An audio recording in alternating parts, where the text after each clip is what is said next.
তাপপ্রবাহ থেকে বাঁচতে হয়তো নিরিবিলি গ্রামে কাটিয়ে দেওয়ার চিন্তা করছেন, কিন্তু সেখানে ঘটল আরেক বিপত্তি।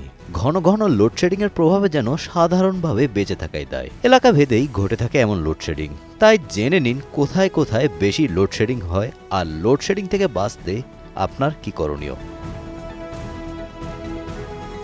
লোডশেডিং এর দিক থেকে সবচেয়ে ভালো আছে ঢাকার বিদ্যুৎ বিতরণকারী দুই company, Dhaka power distribution company DPDC ও Dhaka electric supply company DESCO. ঢাকায় গড়ে ২ ঘন্টার বেশি লোডশেডিং হচ্ছে না। পিক আওয়ারের দেশে গড় উৎপাদনের পরিমাণ ১৪,৩১৮ মেগাওয়াট। এর মধ্যে ঢাকাতেই সরবরাহ করা হচ্ছে ৫,৫৫৪ মেগাওয়াট বা ৩৮.৭৯%। এ সময় ঢাকা বিভাগের লোডশেডিং হয়েছে মাত্র ১০ মেগাওয়াট। সেই সাথে ডেসকো ও ডিপিডিসির গ্রাহক সংখ্যা ১০ বছরে দ্বিগুণ হলেও তার যথাযথ হিসেব রাখা হয়েছে, ফলে চাহিদা অনুযায়ী বিদ্যুৎ সরবরাহ করতে পারছে তারা।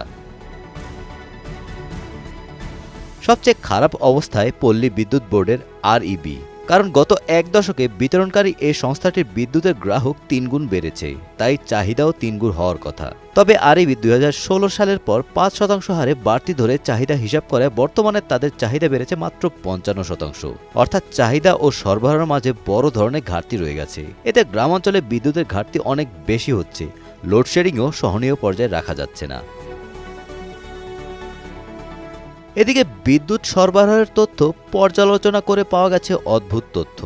একদিন দেশের উত্তরাঞ্চলে লোডশেডিং বেশি থাকলে পরের দিন দক্ষিণাঞ্চলে লোডশেডিং বেশি হয়। ঢাকার আশেপাশের অঞ্চলেও লোডশেডিং বেশি হচ্ছে, শুধুমাত্র শিল্পাঞ্চল ও বাণিজ্যিক এলাকাতে বিদ্যুৎ বিভ্রাট কম।